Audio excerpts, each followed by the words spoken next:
Hello മക്കളെ, അപ്പൊ എല്ലാവർക്കും HSA നാച്ചുറൽ സയൻസിന്റെ ഏറ്റവും പുതിയൊരു ക്ലാസ്സിലേക്ക് സ്വാഗതം. ഇന്ന് ഞാൻ വന്നിട്ടുള്ളത് ഒരു മോക്ക് ടെസ്റ്റും ആയിട്ടാണ്. അപ്പൊ നമ്മുടെ ചാനൽ ആദ്യമായിട്ട് കാണുന്ന കുട്ടികളുണ്ടെങ്കിൽ നമ്മുടെ ചാനൽ സബ്സ്ക്രൈബ് ചെയ്യുക. അതുപോലെ തന്നെ പ്ലേലിസ്റ്റിൽ ഞാൻ നമ്മുടെ ക്ലാസ്സുകളും മോക്ക് ടെസ്റ്റുകളും ആഡ് ചെയ്തിട്ടുണ്ട്. അപ്പൊ അത് പ്രോപ്പറായിട്ട് കാണുക, പഠിക്കുക. അപ്പം മോക്ക് ടെസ്റ്റ് 4 ആണ് ഇന്ന് നമ്മൾ അറ്റൻഡ് ചെയ്യാൻ പോകുന്നത്. അപ്പൊ കുട്ടികൾ എല്ലാവരും ഒരു നോട്ട്ബുക്ക്, ഒരു പേപ്പർ, അതുപോലെ തന്നെ പെന്നൊക്കെ എടുത്ത് റെഡി ആയിട്ട് ഇരുന്നോളൂ. എന്റെ ഒപ്പം തന്നെ ആൻസർ ചെയ്ത് പോകണം. ഇന്ന് ടോട്ടൽ 8 ക്വസ്റ്റ്യൻസും ആയിട്ടാണ് ഞാൻ വന്നിട്ടുള്ളത്. 8 ഔട്ട് ഓഫ് 8 കിട്ടുന്ന കുട്ടികൾ, അതല്ലാതെ നിങ്ങൾക്ക് എത്ര മാർക്ക് കിട്ടിയാലും നിങ്ങൾ അത് കമന്റ് ബോക്സിൽ കമന്റ് ചെയ്യണം. ഓക്കെ, അപ്പൊ 8 ഔട്ട് ഓഫ് 8 കിട്ടുന്നവരും അല്ലാതെ മറ്റു മാർക്ക് കിട്ടുന്നവരും മാൻഡേറ്ററി ആയിട്ട് കമന്റ് ബോക്സിൽ കമന്റ് ചെയ്യണം. Okay, yes. അപ്പൊ നമുക്ക് സ്റ്റാർട്ട് ചെയ്യാം. ഫസ്റ്റ് ക്വസ്റ്റ്യൻ ഇതാണ്: ഫൈലം പ്ലാറ്റിഹെൽമിന്തസിലെ അംഗങ്ങൾ സാധാരണയായി അറിയപ്പെടുന്നത് ഏത് പേരിലാണെന്നാണ് പറയേണ്ടത്. എന്താണ് ക്വസ്റ്റ്യൻ വരുന്നത്? ഫൈലം പ്ലാറ്റിഹെൽമിന്തസിലെ അംഗങ്ങൾ സാധാരണയായി അറിയപ്പെടുന്നത്.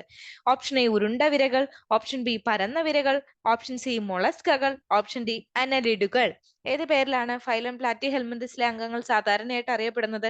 ഇവിടെ നമ്മൾ എലിമിനേഷൻ മെത്തേഡാണ് യൂസ് ചെയ്യുക. അതായത് നമുക്ക് അല്ല എന്ന് തോന്നുന്ന ഉത്തരങ്ങള് ഡിലീറ്റ് ചെയ്ത് കളയാം, അല്ലെങ്കിൽ തെറ്റായിട്ട് മാർക്ക് ചെയ്ത് നമുക്ക് ശരി ഉത്തരത്തിലേക്ക് എത്തുന്ന മെത്തേഡ്.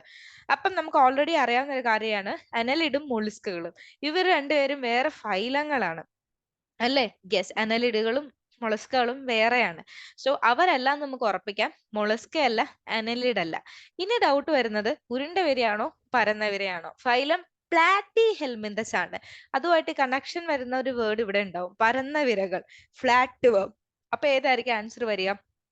നോക്കിക്കോളൂ, പരന്ന വിരകൾ, ഫ്ലാറ്റ് വേംസ്. ഓക്കെ, അപ്പൊ നോക്കിക്കോളൂ, മൊലസ്കയും അനലിഡും നമ്മൾ ഒഴിവാക്കി.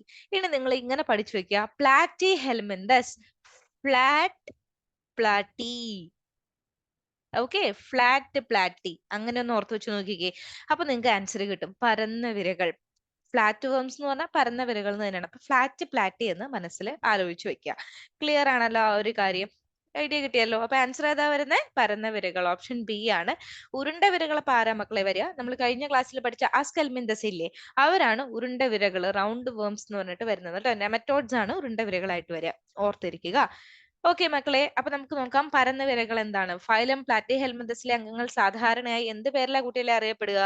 പരന്ന വിരകൾ എന്നാണ് അറിയപ്പെടുന്നത്. പരന്ന വിരകൾ എന്നാണ് ഫൈലം പ്ലാറ്റിഹെൽമിന്തസിലെ അംഗങ്ങളെ നമ്മൾ വിളിക്കുക. ഈ ജീവികളുടെ സവിശേഷത അവയുടെ പരന്ന ശരീരങ്ങളാണ്. മറ്റു മൃഗങ്ങളുമായി താരതമ്യപ്പെടുത്തുമ്പോൾ അവയുടെ ഘടന പലപ്പോഴും ലളിതമാണ്. വളരെ സിമ്പിൾ ആയിട്ടുള്ള ബോഡിയാണ് ഇവരുടെ എന്ന് പറയാ കേട്ടോ. അപ്പൊ ലളിതമായിട്ടുള്ള ഘടനയാണ് ഇവർക്കുള്ളത്, ഓർത്തിരിക്കുക. ഓക്കെ, അപ്പൊ ഒരു മാർക്ക് എല്ലാവർക്കും കിട്ടിയെന്ന് ടീച്ചർ വിശ്വസിക്കുകയാണ്. സെക്കൻഡ് ക്വസ്റ്റ്യനിലേക്ക് മൂവ് ചെയ്യാം. താഴെ പറയുന്നവയിൽ ഏത് അവയവ വ്യവസ്ഥയാണ് ഫൈലം പ്ലാറ്റിഹെൽമിന്തസിൽ ഇല്ലാത്തത്? ക്വസ്റ്റ്യൻ നന്നായിട്ട് നോക്കുക. താഴെ നിങ്ങൾക്ക് കുറച്ച് ഓപ്ഷൻസ് കൊടുത്തിട്ടുണ്ട്. ഇതിലെ ഏത് അവയവ വ്യവസ്ഥ, ഏത് ഓർഗൻ സിസ്റ്റം ആണെന്നാണ് ഫൈലം പ്ലാറ്റിഹെൽമിന്തസിൽ ഇല്ലാത്തത്? ഉള്ളത് ഏതാന്നല്ല, ഇല്ലാത്തത്. ഓപ്ഷൻ എ രക്തചംക്രമണം, അതായത് സർക്കുലേറ്ററി സിസ്റ്റം ആണ്. ഓപ്ഷൻ ബി നാഡീവ്യൂഹം, നമ്മുടെ നെർവസ് സിസ്റ്റം. ഓപ്ഷൻ സി വിസർജന സംവിധാനം, എക്സ്ക്രിട്ടറി സിസ്റ്റം. ഓപ്ഷൻ ഡി പ്രത്യുൽപാദന സംവിധാനം, റിപ്രൊഡക്റ്റീവ് സിസ്റ്റം. ഏതായിരിക്കും മക്കളെ ഇല്ലാത്തത്? ഒന്ന് ആലോചിച്ച് നോക്കിക്കേ. യെസ്, ആൻസർ വരിക ഓപ്ഷൻ എ ആണ്, രക്തചംക്രമണം, അതായത് സർക്കുലേറ്ററി സിസ്റ്റം ആണ്. ആരിലില്ലാത്തത്? പ്ലാറ്റിഹെൽമിന്തസിൽ ഇല്ലാത്തത് സർക്കുലേറ്ററി സിസ്റ്റം, രക്തചംക്രമണമാണ് കേട്ടോ. ബാക്കി 3 നാഡീവ്യൂഹം ഉണ്ട്, വിസർജന സംവിധാനം ഉണ്ട്, പ്രത്യുൽപാദന സംവിധാനവും ഉണ്ട്. ഓക്കെ, നമുക്ക് നോക്കാം. ഫൈലം പ്ലാറ്റിഹെൽമിന്തസിൽ രക്തചംക്രമണ വ്യൂഹം ഇല്ല. പകരം ഈ ജീവികൾ അപ്പൊ എങ്ങനെയായിരിക്കും? രക്തചംക്രമണം ഇല്ലെങ്കിൽ എങ്ങനെയായിരിക്കും ഇവർ മുന്നോട്ട് പോവുക? അവരുടെ ശരീരത്തിലുടനീളം പോഷകങ്ങളും വാതകങ്ങളും എത്തിക്കുന്നത് വ്യാപനത്തെ ആശ്രയിക്കുന്നു. മക്കളെ, എന്തിനു വേണ്ടിയിട്ടാണ് രക്തചംക്രമണം ഒരു ബോഡിയിൽ, ഒരു ശരീരത്തിൽ നടക്കുക? ഈ പറയുന്ന ഓക്സിജനും പോഷകങ്ങളും പ്രോപ്പർ ആയിട്ട് എത്തിക്കാൻ വേണ്ടിയിട്ടാണ്, വാതക വിനിമയം നടത്താനും ന്യൂട്രിയൻസ് കൊടുക്കാൻ വേണ്ടിയിട്ടുമാണ്, അല്ലെ?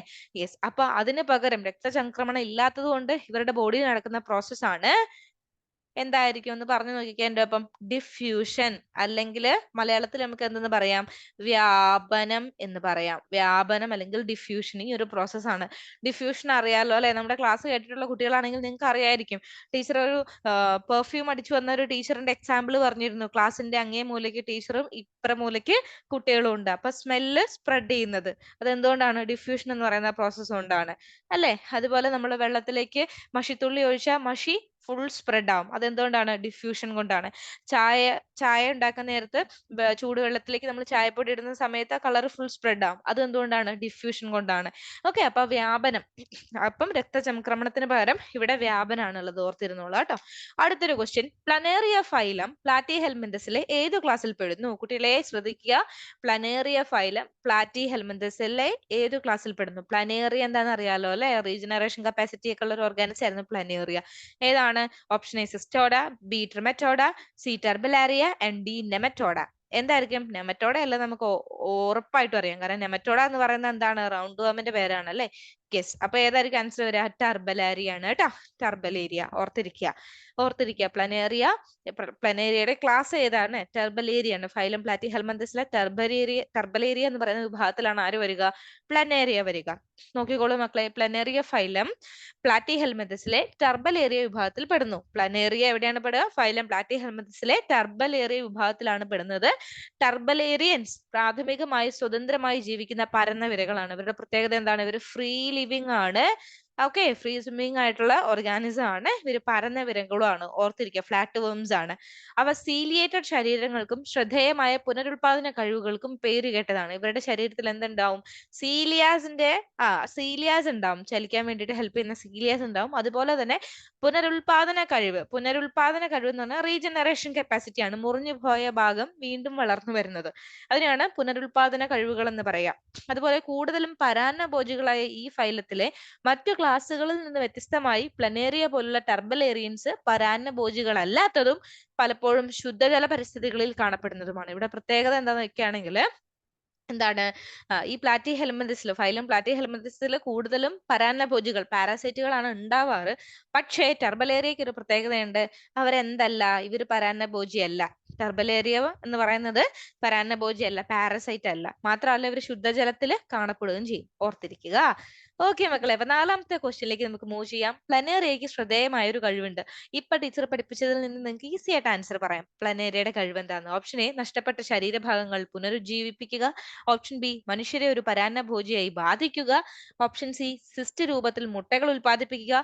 ഓപ്ഷൻ ഡി, അതികഠിന അന്തരീക്ഷത്തിൽ ജീവിക്കുക. എന്തായിരിക്കും മക്കളെ പ്ലനേറിയയുടെ ശ്രദ്ധേയമായ ഒരു കഴിവ്? വളരെ സിമ്പിൾ ആണ്. പ്ലനേറിയ എന്ന് പറയുമ്പോൾ തന്നെ എന്റെ കുട്ടികൾ ഇത് ആലോചിച്ച് വെച്ചോളുക. പ്ലനേറിയ റീജനറേഷൻ, അതായത് നഷ്ടപ്പെട്ട ശരീരഭാഗങ്ങള് പുനരുജ്ജീവിപ്പിക്കുക. ഓപ്ഷൻ എ ആണ് ആൻസർ ആയിട്ട് വരിക. പ്ലനേറിയയുടെ ഒരു പ്രത്യേകതയാണ് കേട്ടോ അത്.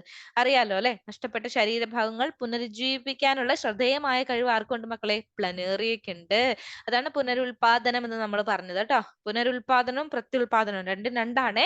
പ്രത്യുൽപാദനം എന്ന് പറഞ്ഞാൽ റീപ്രൊഡക്ഷൻ, പുനരുൽപാദനം എന്ന് പറഞ്ഞാൽ റീജനറേഷൻ. മാറിപ്പോവരുത് കേട്ടോ. ഇനി ചെറിയ ശകലങ്ങളിൽ നിന്ന് തല ഉൾപ്പെടെ അവരുടെ ശരീരത്തിന്റെ മുഴുവൻ ഭാഗങ്ങളും വീണ്ടും വളർത്താൻ ഇത് അവരെ അനുവദിക്കുന്നു. ഇത് പുനരുജ്ജീവനത്തെയും വികസന ജീവശാസ്ത്രത്തെയും കുറിച്ചുള്ള പഠനങ്ങളിൽ ഒരു പ്രധാന മാതൃകാ ജീവിയായി മാറുന്നു. അതായത് പ്ലനേറിയനെ നമ്മള് റീജനറേഷനെ കുറിച്ചിട്ടും വികസന ജീവശാസ്ത്രം, ഡെവലപ്മെന്റൽ ബയോളജിയെ കുറിച്ചും പഠിക്കുന്ന ഒരു സമയത്ത് ഈ പ്ലനേറിയയുടെ ഒരു സവിശേഷത ഒരു ഉത്തമ മാതൃകയായിട്ട് നമ്മൾ എടുക്കാറുണ്ട് എന്നാണ് പറയുക. ഇനി മക്കളെ ക്വസ്റ്റ്യൻ നമ്പർ 5ലേക്ക് പോവാണ്. ലിവർ ഫ്ലൂക്ക് ഫൈലം പ്ലാറ്റിഹെൽമിന്തസിലെ ഏതു ക്ലാസ്സിൽ പെടുന്നു? മക്കളെ ഓർത്തു നോക്കിക്കേ, ലിവർ ഫ്ലൂക്കിന്റെ വേറൊരു പേരെന്തായിരുന്നു? ഫാഷിയോല ഹെപ്പാറ്റിക്ക. അത് ഏതിലാ വരിക? സിസ്റ്റോഡയാണോ, ട്രമറ്റോഡയാണോ, ടർബലേറിയ ആണോ, നെമറ്റോഡയാണോ? ടർബലേറിയ അല്ല എന്ന് നമുക്കറിയാം, കാരണം പ്ലനേറിയക്കാരാണ് ടർബലേറിയയിൽ വരിക. നെമറ്റോഡ അല്ല എന്ന് നമുക്കറിയാം. പിന്നെ ആരായിരിക്കും? ലിവർ ഫ്ലൂക്ക് അല്ലെങ്കിൽ ഫാഷിയോല ഹെപ്പാറ്റിക്ക ഫൈലം പ്ലാറ്റിഹെൽമിന്തസിലെ ഏത് ക്ലാസ്സിൽ പെടുന്നു? സിസ്റ്റോഡയാണോ, ട്രമറ്റോഡയാണോ? അത് അറിഞ്ഞാൽ മതി മക്കളെ. ആൻസർ വരിക ട്രമറ്റോഡയാണ് കേട്ടോ. ട്രമറ്റോഡ ഓർത്തിരിക്കുക. സാധാരണയായി ലിവർ ഫ്ലൂക്ക് എന്നറിയപ്പെടുന്ന ഫാസിയോള ട്രമറ്റോഡ ക്ലാസ്സിലെ അംഗമാണ്. ഏത് ക്ലാസ്സിലെയാണ് മക്കളെ? ട്രമറ്റോഡ കേട്ടോ. പ്ലാറ്റിഹെൽമിന്തസിലെ ട്രമറ്റോഡയിലെ അംഗമാണ് ഫാസിയോള ഹെപ്പാറ്റിക്ക. ഒന്നിലധികം ആതിഥേയർ ഉൾപ്പെടുന്ന സങ്കീർണമായ ചക്രങ്ങളുള്ള പരാന്നഭോജികളായ പരന്ന വിരകളാണ് ആരെന്ന് പറയാ? ട്രമറ്റോഡകൾ എന്ന് പറയാ. സോ ഇവരെന്താണ്? പരാന്നഭോജികളാണ്, പാരാസൈറ്റുകളാണ് കേട്ടോ ട്രമറ്റോഡകള്. മനുഷ്യർ ഉൾപ്പെടെയുള്ള വിവിധ സസ്തനികളുടെ കരളിനെ ഫാസിയോള പ്രത്യേകമായി ബാധിക്കുന്നു. ഇത് ഫാസിയോളിയാസിസ് രോഗത്തിന് കാരണമാവുന്നു. എന്താണ് ട്രമറ്റോഡ സ്പ്രെഡ് ചെയ്യുന്ന അസുഖം എന്ന് ഓർത്തിരുന്നോളൂ. ട്രമറ്റോഡയിലെ ലിവർ ഫ്ലൂക്ക് ഫാസിയോല ഹെപ്പാറ്റിക്ക സ്പ്രെഡ് ചെയ്യുന്ന അസുഖമാണ് ഫാസിയോളിയാസിസ്. ഓർത്തിരിക്കുക കുട്ടികളെ. ഇനി ആറാമത്തെ ക്വസ്റ്റ്യൻ ആണ്. എനിക്ക് കുറച്ച് തൊണ്ടയ്ക്ക് ഒരു പ്രശ്നം ഉണ്ടായിരുന്നു, അതാണ് കേട്ടോ ഇന്നലെയും ക്ലാസ് ഇടാതിരുന്നത് കുട്ടികളെ. യെസ്. ഓക്കെ, അപ്പൊ നോക്കിക്കോളൂ, ഫാസിയോളയുടെ ജീവിത ചക്രത്തിൽ ഇനി പറയുന്നവയിൽ ഏതാണ് ഒരു ഇന്റർമീഡിയറ്റ് ഹോസ്റ്റ് ആയി ഉൾപ്പെടുന്നത്? ആറാമത്തെ ക്വസ്റ്റ്യൻ ആണ്, ഫാസിയോളയുടെ ജീവിത ചക്രത്തിൽ ഇനി പറയുന്നവയിൽ ഏതാണ് ഒരു ഇന്റർമീഡിയറ്റ് ഹോസ്റ്റ് ആയി ഉൾപ്പെടുന്നത്? അപ്പം ഫാസിയോളയുടെ ലൈഫ് സൈക്കിളിൽ ഇന്റർമീഡിയറ്റ് ആയിട്ട് വരുന്ന ഹോസ്റ്റ് ഏതാന്ന് പറഞ്ഞാൽ മതി. ഓപ്ഷൻ എ മനുഷ്യര്, ബി മത്സ്യം, സി ഒച്ചുകള്, ഡി പശു. നമുക്ക് ഓൾറെഡി മത്സ്യവും പശു അല്ലെന്ന് അറിയാം. നമ്മൾ പഠിച്ചിട്ടൊന്നും ഹോസ്റ്റ് ആയിട്ട് ഇവരെ പഠിച്ചിട്ടില്ല ഈ നേരം വരെ അല്ലെ. മനുഷ്യരാണോ ഒച്ചുകളാണോ? ഇന്റർമീഡിയറ്റ് ഹോസ്റ്റ് ആണ്, ഇടയിൽ വരുന്ന ഹോസ്റ്റ് ആണ്. അപ്പൊ അത് ആരായിരിക്കും കുട്ടികളെ?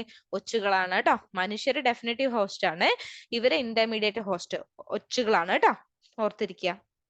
അപ്പം ഫാസിയോളയുടെ ജീവിത ചക്രത്തിൽ ഒരു ഇടത്തരം ആതിഥേയനായി ഒച്ചുകൾ ഉൾപ്പെടുന്നു. ഫാസിയോളയുടെ സങ്കീർണമായ ജീവിത ചക്രം പൂർത്തിയാക്കുന്നതിന് ഈ ഇന്റർമീഡിയറ്റ് ഹോസ്റ്റ് വളരെ നിർണായകമാണ്. അപ്പൊ ഒച്ചുകളാണ്, ഓർത്തിരിക്കുക. ഏഴാമത്തെ ക്വസ്റ്റ്യൻ, പോർക്ക് ടേപ്പ് വേം എന്നറിയപ്പെടുന്ന ടീനിയ സോളിയം ഏത് വിഭാഗത്തിൽ പെടുന്നു? മക്കളെ, ടീനിയ സോളിയം ഏത് വിഭാഗത്തിൽ പെടുന്നു? ടെർബലേറിയ അല്ല എന്ന് നമുക്കറിയാം, നെമറ്റോഡ അല്ല എന്ന് നമുക്കറിയാം, ട്രിമറ്റോഡ അല്ല എന്നറിയാം. അപ്പൊ ആൻസർ ആരാ? സിസ്റ്റോഡ കേട്ടോ. പോർക്ക് ടേപ്പ് വേം എന്നറിയപ്പെടുന്ന ടീനിയ സോളിയം ഏത് വിഭാഗത്തിലാണ് വരിക? സിസ്റ്റോഡ എന്ന് പറയുന്ന വിഭാഗത്തിലാണ് വരുന്നത്. പോർക്ക് ടേപ്പ് വേം എന്നറിയപ്പെടുന്ന ടീനിയ സോളിയം സിസ്റ്റോഡ വിഭാഗത്തിൽ പെടുന്നു. ഓക്കെ, ഏതിലാന്ന് ഓർത്തിരുന്നുള്ള, ടീനിയ സോളിയം സിസ്റ്റോഡയിലാണ് കേട്ടോ, പ്ലാറ്റി ഹെൽമന്തസിലെ സിസ്റ്റോഡയില്. ആതിഥേയരുടെ കുടലിൽ വസിക്കുന്ന പരാന്നഭോജികളായ പരന്ന വിരകളാണ് സിസ്റ്റോഡുകൾ. ഇവരെന്താണ്? പാരാസൈറ്റ് ആണ് കേട്ടോ മക്കളെ. ഇവര് പരന്ന വിരകളാണ്. പരന്ന വിരകൾ നമുക്കറിയാം, പ്ലാറ്റി ഹെൽമന്തസിലെ എല്ലാവരും തന്നെ പരന്ന വിരകളാണ്, ഫ്ലാറ്റ് വേംസ്. ഓക്കെ, ടീനിയ സോളിയം പന്നികളെയും മനുഷ്യരെയും ബാധിക്കുന്നു. ഓക്കെ, ആരെയാണ് ഇവര് ബാധിക്കുക? പന്നികളെയും മനുഷ്യരെയും. ഫാഷിയോല ഹെപ്പാറ്റിക്ക ആരെയായിരുന്നു? ഫാഷിയോല ഹെപ്പാറ്റിക്ക ആരെയായിരുന്നു? ഒച്ചുകളെയായിരുന്നു. അവരുടെ ഹോസ്റ്റൽ എന്ന് പറയുന്നത് ഒച്ചായിരുന്നു. ഇവിടെ എന്ന് പറയുമ്പോൾ ആരാ വരുന്നത് നോക്കിയേ? പന്നികൾ ഉൾപ്പെടുന്നുണ്ട് കേട്ടോ. ഓക്കെ, ഇനി കൂടാതെ നമ്മൾ പാകം ചെയ്യാത്തതോ മലിനമായതോ ആയ പന്നിയിറച്ചി കഴിക്കുമ്പോൾ മനുഷ്യരിൽ ടീനിയാസിസ് അല്ലെങ്കിൽ സിസ്റ്റിസെർക്കോസിസ് ഉണ്ടാകാം. ഓക്കെ, അപ്പം സിസ്റ്റോഡ് പരത്തുന്ന ഒരു അസുഖം എന്താന്ന് ചോദിക്കുകയാണെങ്കിൽ എന്താണ്? ടീനിയാസിസ് എന്ന് പറയും, അല്ലെങ്കിൽ വേറൊരു പേര് നമുക്ക് സിസ്റ്റിസെർക്കോസിസ് എന്നും വിളിക്കാം, ഓർത്തിരിക്കുക. ഇനി ലാസ്റ്റ് ക്വസ്റ്റ്യൻ ആണ്, പ്ലാറ്റി ഹെൽമന്തസിലെ വിസർജന സംവിധാനത്തിൽ ഇനി പറയുന്ന പ്രത്യേക കോശങ്ങൾ അടങ്ങിയിരിക്കുന്നു. മക്കളെ, പ്ലാറ്റി ഹെൽമന്തസിലെ എക്സ്ക്രിറ്ററി സിസ്റ്റത്തിൽ അടങ്ങിയിരിക്കുന്ന കോശങ്ങൾ ഏതൊക്കെയാണെന്നാണ് ചോദിക്കുക. ഏതാണ്?